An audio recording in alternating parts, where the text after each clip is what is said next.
Yo, in Ryan North's new story, Doom Quest, Doctor Doom is getting ready to rewrite the history of Marvel Comics, using a method that I would say kinda started with Dr. Sam Beckett, but we'll get to that. But nonetheless, if you're enjoying these videos, be sure to drop a like or a hype, subscribe if you're new to the channel, and don't forget to hit that bell up top to get all notifications. Alright, so with how this starts out, we're told Dr. Victor Von Doom is the greatest man to ever live, from his humble origins in our beloved Latveria, the land that would one day both elevate and celebrate him as king, to his fabled first experiments in America, where he set the course of his remarkable life. Dr. Doom is Latveria's first, best, and proudest son. Under his illustrious leadership, Latveria has been transformed from a forgotten backwater into a utopia. But every fairy tale has its villains. Of course, Doom never let the petty jealousies of these lessers stop, or even slow down his vaunted ambitions. His success is our success, and their dark envies serve only to make his light shine even brighter. Our country, our planet, owes a debt to this intrepid soul, and while we can never repay him, we can certainly celebrate him. And now with where this new story starts off, Doom knows who he is. He's the greatest. He's the hero. And when Doom's the hero, it's obvious who the villains are. You know, the Avengers, the Fantastic Four, the X-Men, really anyone who disagrees with him, to the point where sometimes he's got to smack somebody and let them know. But in the here and now, Doom believes Latveria deserves more, that he deserves more. And now when Doom's brought the latest national evaluative analysis, this is made even clearer, because when he snatches it out of Hanek's hand, he's informed that in summary, Latveria continues to find herself challenged.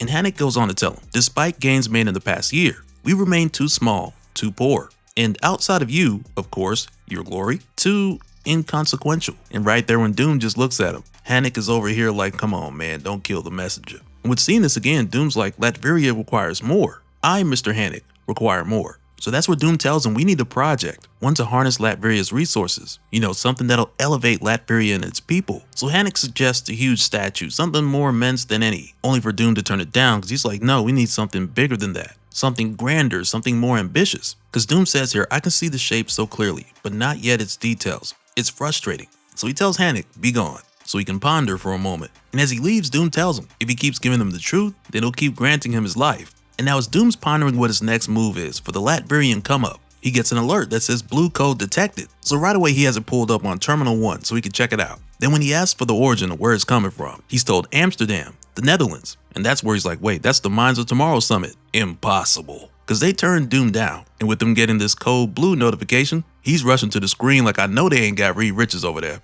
They better not. And I can just imagine Doom making his way over to the screen, talking about they refused Doom and lead to accommodate his lesser. Reed Richards would not, could not have been invited to speak.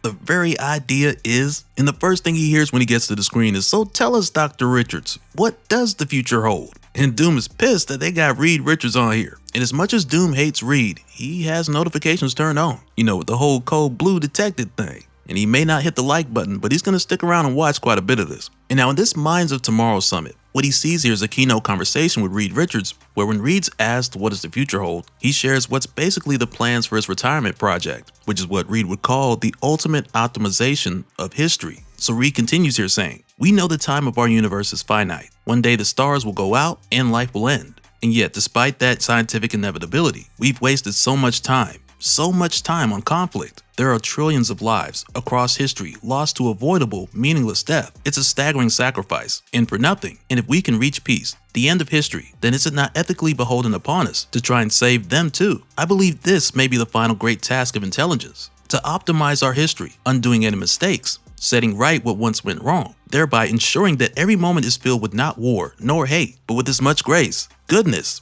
and generosity as possible. Call it humanity's retirement project.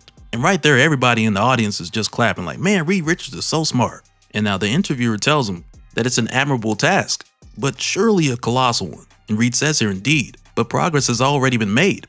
I've discovered that time has a preferred form, a shape that it tries to return to, despite changes. This may explain why so many alternate universes are so, as my brother-in-law Johnny would say, dang samey. It suggests that the only way to induce a permanent change to time shape would be to arrange your alterations to history such that all of them happen simultaneously. So the interviewer is like, simultaneously? What you mean by that? Like, what you talking about, Richards? So he says here, imagine a time machine that can chamber each change made to the past, and once they're all ready, release them all at once. It would require a new kind of time travel, not sending a body, but a mind. But that mind could forge a series of changes to be triggered in unison upon their return to the present. And that's where the interviewer is like, I can think of no one better to send than Mr. Fantastic. And Reed's like, oh, I'm flattered, but this is many years off. And I'm not even. And then right there, boom, Doom just punches the screen. And now at first, Doom was like, get a load of this guy. The unmitigated hubris of that man. Out here talking about rewriting history. But when Doom's like, the very idea is laughable. No one but Doom could truly be capable of wielding such power. That's when it dawns on him like, hold up, wait a minute, this is it. It's how the injustices of history could be corrected, and how Latveria at last earns her rightful standing in the world. So right away, Doom summons Minister Hannick to his throne room, because now Doom has discovered his nation-building project, and he doesn't waste any time getting to it, because we're told here, it's a project larger in both scale and ambition than the pyramids. It takes all the resources Latveria has, human, mineral, computational, technological, and more, and none save Doom know precisely what they're building. And some of these workers looking like, man, what Doom got us doing now? And somebody else be like, oh, this must be your first time. But it goes on saying they work under Doom's personal supervision, such that no single element gives anything more than the smallest improbable glimpse at what is truly being constructed here. They build at speeds not seen in generations. All the while, Doom is creating new technologies, years beyond the global state of the art, and using them to forge innovations that would otherwise not be seen for decades. And each of them then forms the tiniest part of his new machine, a colossal and infernally complex mechanism, coaxed into being millennia ahead of schedule. Latverians call it the Doom Engine. Nobody outside their nation even knows it exists. That is, of course, until over a year later when, armed with only his mind, his will, and the might and wealth of a nation tapped dry, the Doom Engine exists. And this machine is huge. And now when Doom starts it up, we're told that everything's running well and it's functioning precisely per Doom's parameters, which happen to be very similar to what Dr. Reed Richards was talking about on that broadcast a little over a year ago. So now with the engine just being minutes away, Doom asks Hannick if he desires to know the engine's true purpose. And now Hannick is like, of course not, sire. I only need to know what you tell me I need to know. And Doom's basically like, all right, good answer. But he goes on to tell him anyway, saying it's a time machine, unlike all others before constructed. It'll send my mind into the body of anyone in history, giving Doom total control over their choices. This is how Latveria becomes glorious. My first stop, the Paris Peace Conference of 1919, wherein Latverian land was ceded, at the stroke of a foreign pen, by men who cared not for her people, nor her culture, nor her dignity. I shall. And that's where Doom gets the alert saying borders compromised. So he checks the security feed, and right away he sees the Blackbird, a Quinjet, and the Fantastic Car all inbound.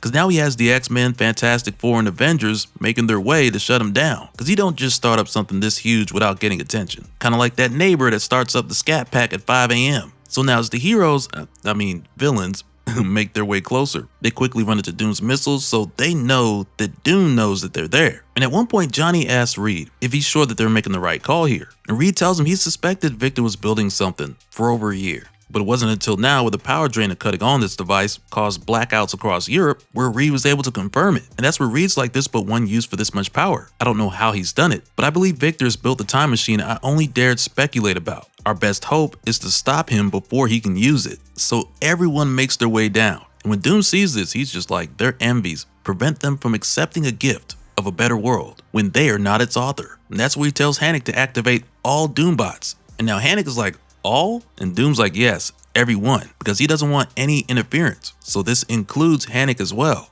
And now when all the Doombots come out to protect the engine, at first the heroes are like, okay, we don't have to hold back. But it isn't long before they see that these Doombots aren't fighting as they normally would. And it's almost as if they'll do anything to keep these guys away from the engine. Like in Tony's case, when the Hannick Doombot grabs a hold of him, a bunch of others pile on top. And all of that weight is too much for him to stay in the air. So he triggers his unibeam and all repulsors to blast them off of him. So he doesn't come down crashing as hard, though still pretty hard. Then when Cap goes to help Tony up, he's like, yeah, these Doombots are fighting like their life depends on it. This isn't normal. And now one thing they both know going into this is that Reed came here with a plan.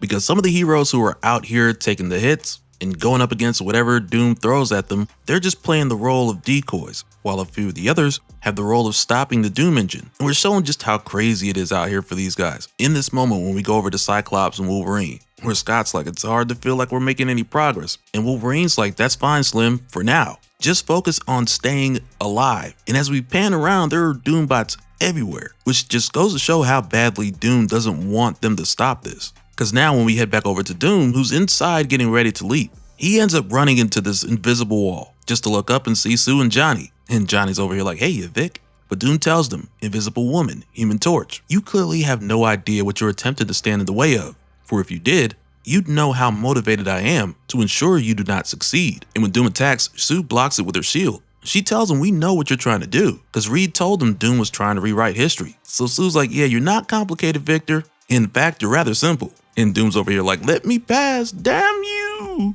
Like, give a Doom a break. But then it's here when we see the unexpected, when out of nowhere, Johnny just knocks Sue out. And it kind of just makes you want to ask, like, whoa, what's gotten into him? Because right after that, Johnny just looks at Doom and he says, go. And even though Doom's not sure what's happening here, he takes it. So Doom continues, only to find Reed further inside, tampering with the Doom engine. And at one point, Reed gets ready to say here, like, I can't permit you to do this. But Doom tells him, you permit me nothing.